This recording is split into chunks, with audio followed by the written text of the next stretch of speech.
Alright, sorry about me situating myself here, but welcome here to this video. Welcome here to my channel. Welcome also here to my humble abode. Welcome to where I am. Welcome to here would be my daily case for KC, as you can tell by these beauties. Look at that thing shine. Anyways, it's like military week here at Grizzly Claw Lodge, and I wanted to. This feels really nice. I haven't worn this for years. But yeah, it's authentic. It's real. I was in the military when I went. That was my rank when I first got it. I never got it updated. And then there. But anyways, yeah, I think this one's an interesting one. Like I said, it's like military week here at the Grizzly Claw Lodge, and either the killer and puppet master are trying to frame me in the eyes of others. That this must be Steven. Steven must be one of them. Don't worry, I'm gonna be the winner. But still, or maybe it's just in regards to Becky. Becky didn't want to go, and she being a military brat herself. I mean that respectfully, as she would herself. But let's get to it. Let's push through it, and let's talk about what happened to dear old Becky. Let's talk about everything that went down leading up to it, because a lot of stuff went down. The afternoon being mostly uneventful, just doing our thing, living life, chilling out, being cool. What's up? Maybe not that. Sorry. Anyways, without notice though, maid staff and Gavin begin to enter each bedroom with blackout curtains and blackout panels. They cover each south-facing window overlooking the back lawn. We try to, as a house guest, try to ask, why are we doing this? Why? And they're just like, they're just doing this. It's like they're not even hearing us. Like we're ghosts and we're talking to them, and they don't hear anything. They're still doing their jobs because they're instructed that way, I'm sure, by the puppet master. But after 30 minutes after that interaction, after 30 minutes, all the south-facing windows are completely covered from the inside of the lodge, but we can hear sounds of machinery starting up. We just don't know what the heck is going on. Outside of the Grizzly Claw Lodge, the sun starts to dip below the mountains. We know of that because we can't see what's going on like John Cena. Boom, boom, boom, boom. Boom, boom, boom. See, Rebecca would like that too. She's a wrestling fan. Definitely look forward to her thoughts on it when this video is live after the game's over. Anyways, if allowed by Gavin. Anyways, moving on. The house guests, we finish up dinner when Gavin enters the newly reconstructed dining room. He's wearing some sort of soldier outfit, much older than this and not even dressed up. It's a World War I military uniform in regalia. And he says, and I quote, "Attention house guests, you have been enlisted in the 1st Land Squadron of the Grizzly Claw Lodge Army. You have to report to the front lines for uniform distribution and debriefing. I will show you there now." Well, maybe I should have said at the end also, since it is from a master from whoever, or from maybe here, Gavin, who officer there. That is an order. Let's go. Forward march. Sort of thing. But Gavin marches onto the back patio with us, the house guests, everybody coming close behind. We step outside and we're just like, whoop! Jaws dropping. The back lawn has been completely turned into a battlefield. Battlefield, battlefield. No, it's not. Not the song. Not what we're talking about. Sorry, I'm just in a mood. A happy, positive one though. Gavin leads everyone about halfway down the trenches and stops at the bottom, and stops at a box of uniforms. One of them, or one by one, the house guests put them on. We put them on.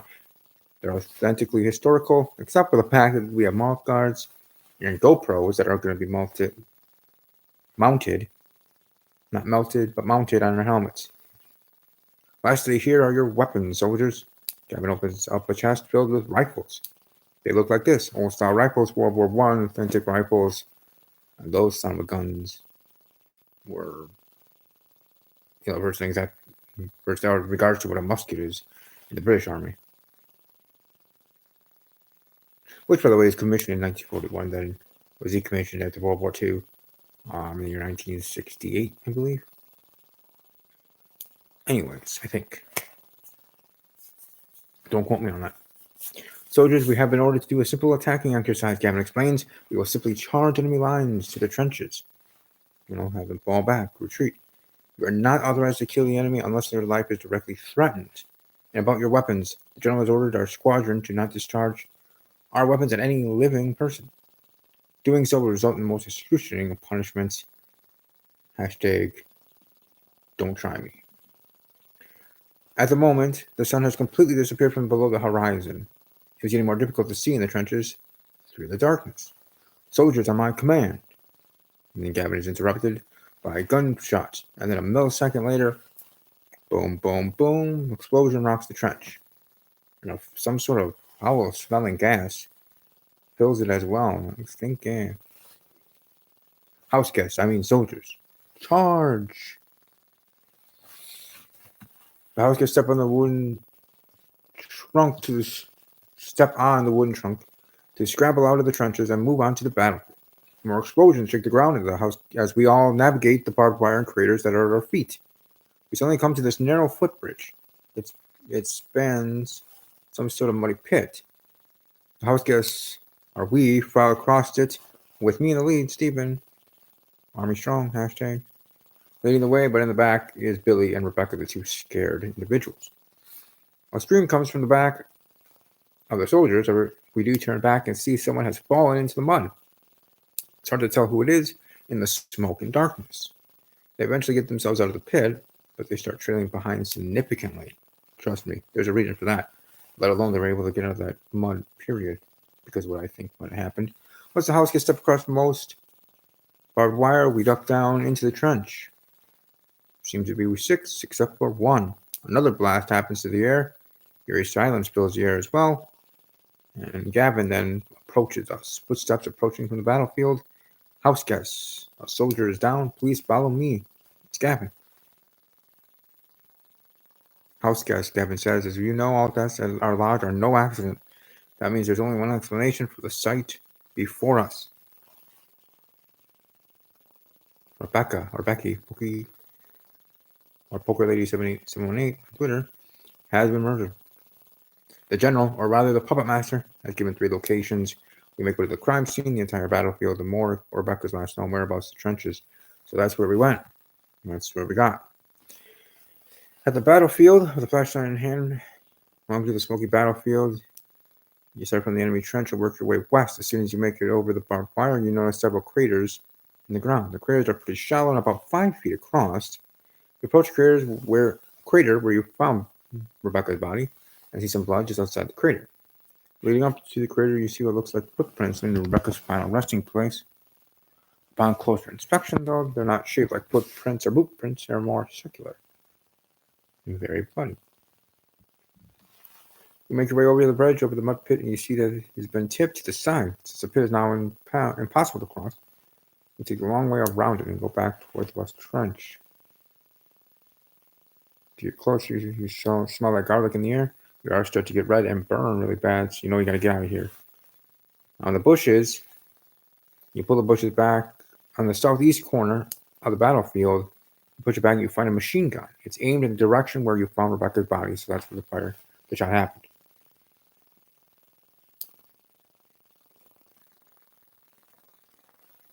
The target of the scope is positioned in the exact middle of the crater.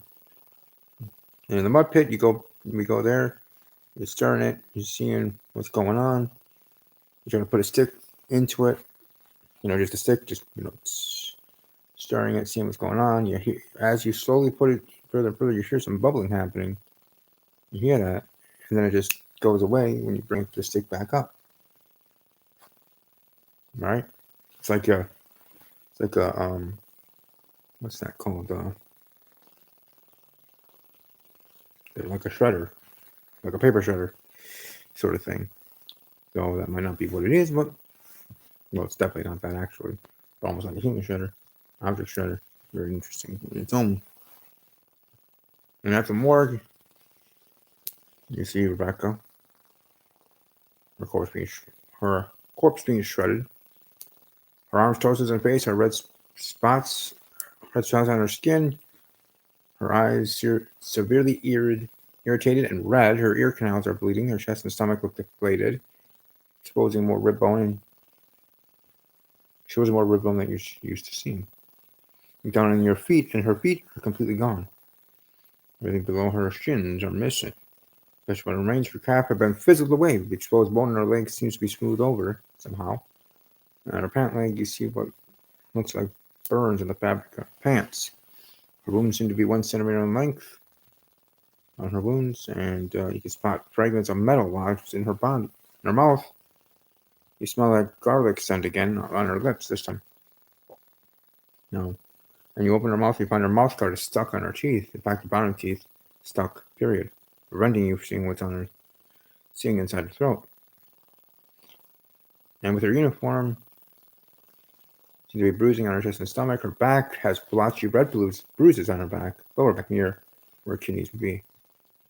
In her last known in the trench, you head back to the trench, smell like garlic. You get a gas mask because you just feel like you have to, you can breathe again. Shush! Behind you, you took away a corner of a frontline trench. You see a smoldering pile of artillery. You approach it and see a pile of grenades. Looks like most of the grenades have exploded, but some remain. You see a bullet hole in the wall of the trench behind the grenades. It's clear that the pile smells like garlic gas is coming from here. You try to turn it off in anger. Can't find anything else there. You carefully pull an unexploded grenade from the steaming pile of grenades. It's a picture of a black grenade that homemade. In the uniform, the only thing you see there is stainless steel. Now, in regards to what we find out in regards to the riddle, and from the SD card there, it shows of the person, which is probably in Rebecca's point of view, being chilling behind the rest of the pack. They cross barbed wire, dodge grenade explosions, and come to the mud pit. A soldier crosses ahead of the camera person and takes southwest. The soldier stands at the other end of the bridge, waving them across. And suddenly the soldier flips the bridge, and the camera person falls into the mud and starts screaming. You see them trudge through the mud, moaning and groaning. They start to crawl across the soil, screaming in pain. They lie down in defeat, and then out of nowhere, a gunshot rings out, an explosion blasts with the feet of the camera person, blowing them back a little bit. You hear them wheezing and groaning, and then you see a puddle of blood pouring around them. The groaning stops, and the footage then blurts out and ends. So, in regards to what I think happened, I could definitely say my military experience in regards to just in general of what I think all happened is I do venture to think that she was done for in regards to, she goes, and then we're charging, left the trench, we go out into the battlefield of no man's land. And even before everything, the puppet master as the killer set up everything. We have the construction done. Puppet master setting up the whole place, kind of trapping and rigging everything, putting the machine gun in the bushes. The bushes hiding ready to fire when needed. Making sure that that when the bombs go or when the explosion goes off, in regards to everything, things start to fire, but then creates arsenic, which is arsenic poison, can have the irritation in the eyes as well, just as much as your acid and other in regards to onions. When you crush them up and you get this kind of malleable there that can also be used in regards to a scent, the garlic scent, because it comes from an actual garlic itself specifically. But either way, that's what as well. Because what could have been put down her mouth is the garlic and something put in within the mouth guard. Because when you crush it up and then show, then you can put it in there, but then also have that going on as well, because you have a fan going that's moving around the smell and the scent everywhere, which is for everybody to breathe, but specifically gunning for Rebecca. because then Rebecca comes upon Ledge. We have the puppet master waving down the killer to go across, and then puppet master turns over, or either one of them, or just turns over the bridge. Because again, we made this thing, so it can it's light enough to be turned over. It's not, you know what I mean? So flips it over. Rebecca falls into the mud pit, and inside the mud pit are actual time undetonated explosives. Because did you know that last year, May 28th of 2018, at that point would mark the past of a full century since the end of World War I.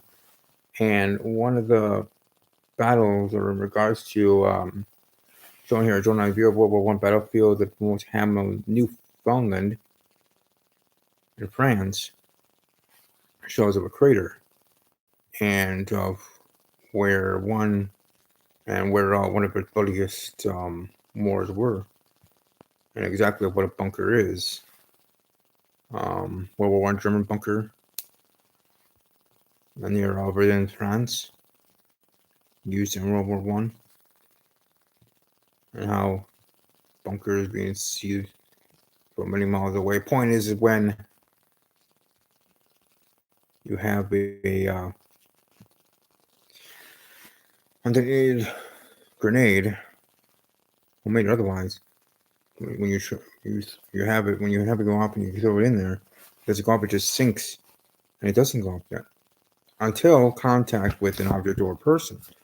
So that's what I think got her there. But more than one, a couple of them, there were hundred grenades, let alone the ones that we found there in the mud pit. And then she's crawling to the trench, already destroyed and everything bruised, broken, cracked, crushed. Let alone doing her in. Then she succumbs to all of it. And then that's when the shot rang out, where you see the bullet hole there, trench. And that's also where you notice where the smell did come from and the source of it. That's why I tried to turn it off, because I've been there as well. Fire shot went off, boom, another blast, or grenade, just a bomb in general, the booby traps, and then that's pushed Rebecca back even a little bit more. Legs are cut off because that's it's either one of those or a I would call it just a one of those spinning things. You can chop you up too. They get you in the leg. But either way, that's what those are in. Fortunately passes away, and it's unfortunate because I thought Rebecca was the puppet master. For me, that's what I've been saying, and now I have to change things up. But as a soldier that I was or always am, always to be, I move on and do what I have to do, because I believe the puppet master now is Billiam. Billiam, I think you were the puppet master. I think you were just playing not just playing me, but playing in general, in regards to wanting to leave the game and this and that and other things you were saying. I think that's all up front. That's real. I don't know. But I say you are the puppet master. And as for the killer,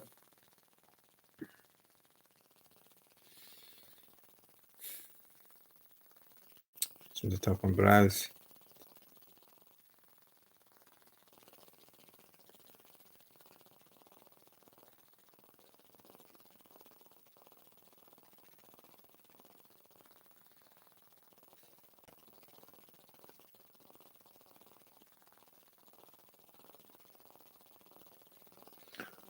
as for the killer, I say Sarah. So either way, I'm gonna be putting both of you. I'm gonna be the one to win. Look at that stuff glisten. And in the end, I shall get y'all. Because there's a lot of information here. We found a lot of things. I know a lot of things in regards to that. But in regards to also the unexploded grenades that were found at the crime scene, being the whole entire battlefield, And the information being found there would simply be of the fact that there are up to a total of like 20 of them, 6 of them being missing and unaccounted for, along with the ones already being used, along with info like where exactly everything is supposed to be set up, where exactly, the marks and everything, timing. Could even have found something like that. But all in all, a very elaborate, very militarized and strategical plan by the puppet master of this murder. But don't worry, I got this. Because I know what happened. I know who the puppet master is and who the killer is. And as much as I would like a best case, I don't need one to prove my worth, prove my regard. I earned this for a reason. And I'm a sharpshooter in this case as well. So I'm coming for you and I will not miss. Coming for you both. I will not miss. Well, I'm ask you both and be the winner. But kind of nice actually winning this again. The last thing I gotta say, and the one thing you both should do,